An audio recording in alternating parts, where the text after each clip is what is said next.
Hello everyone, स्वागत है आप सभी का आपके अपने channel golden dreams coaching classes पे। मैं आज आपको अर्धवार्षिक परीक्षा कक्षा 12 जीव विज्ञान का पेपर बता रहा हूँ। ये सारे महत्वपूर्ण पेपर एंड क्वेश्चन हैं जो आपके पेपर में आने वाले हैं। चलिए पहले देखते हैं सही विकल्प आपका, ठीक है ना। तो पहला आपका है सही विकल्प है कि मुकुलन द्वारा जनन किसमें होता है। मुकुलन द्वारा जनन किसमें होता है, ठीक है ना। मुकुलन द्वारा जनन किसमें होता है, इसका आंसर हो जाएगा ईस्ट। क्या हो जाएगा आपका, ईस्ट हो जाएगा। मैं बोलते जाए आप लिख लीजिए ना, अगर वीडियो कॉल से नहीं है आप लिख लीजिए। पहला है कि मुकुलन द्वारा जनन किसमें होता है, ठीक है, तो ईस्ट, ठीक है ना। किसमें होता है, ईस्ट में होता है।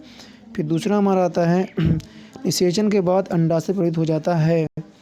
निषेचन के बाद अंडाशय परिवर्तित हो जाता है तो फल में किसमें हो जाता है, फल में हो जाता है।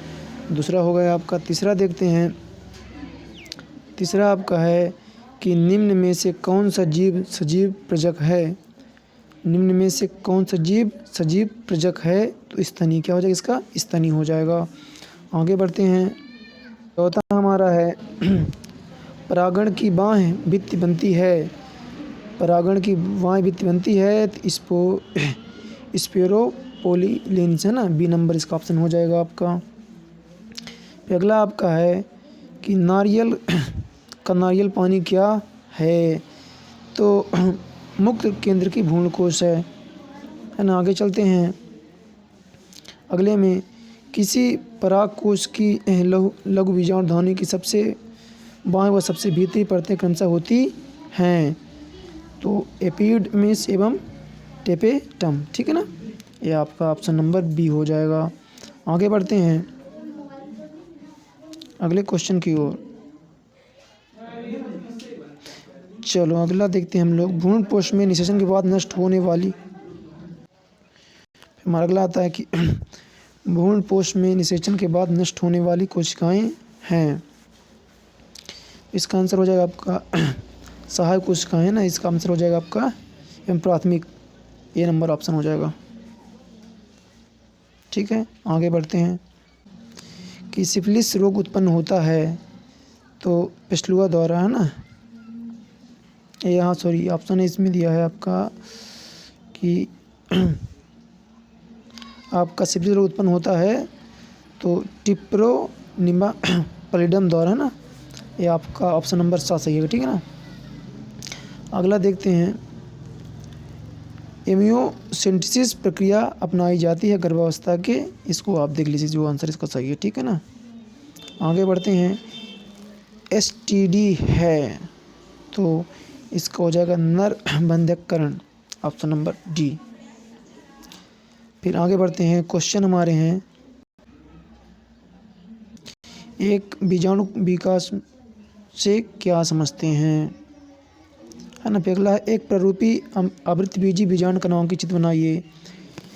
इसने जिट की स्थिति में कार्य लिखिए। अगला हमारा है सुगराव जनन से क्या समझते हैं, जनसंख्या विस्फोट के कारण लिखिए। कार्पस ल्यूटियम एवं स्क्लेरोसोम के कार्य लिखिए। फिर एमनियोसेंटेसिस क्या है, इसका महत्व लिखिए। तुम कहाँ चले। अगला हमारा ट्यूबेक्टोटॉमी एवं वेक्सोटॉमी के बारे में लिखिए, ठीक है। फिर आपका अगला है अन्य प्रजक जंतुओं की अपेक्षा सजीव प्रजक जंतुओं के जीवित रहने के अवसर अच्छे होते हैं, क्यों। आगे देखते हैं। यद्यपि आलू का कंद भूमिगत है फिर भी इसे तना माना जाता है, क्यों। सेब को आवासीय फल क्यों कहते हैं, पुष्प कौन सा भाग फल की रचना करता है। आगे बढ़ते हैं। विपसन से क्या तात्पर्य है, एक पादप प्रयोजनक कब और क्यों इस तकनीक का प्रयोग करता है। सत्य फल एवं आवासीय फल में अंतर लिखिए। उदाहरण देख समझाना है आपको ना। वृषण उदर गुहा के बाहर क्यों पाए जाते हैं, कारण बताइए। एक अंडे और उसके नज के बीच गुणसूत्र, ये रहा आपका। इनको आप तैयार कर लीजिए, सारे क्वेश्चन आपके इम्पोर्टेंट हैं ये आपके लिए।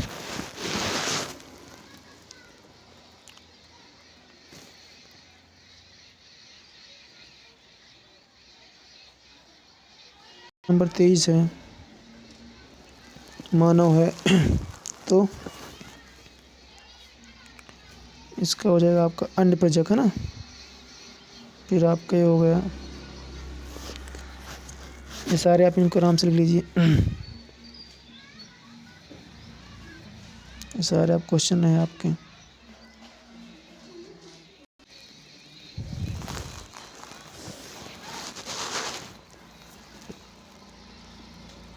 ठीक है, इनको आप नोट कर लीजिए सबको।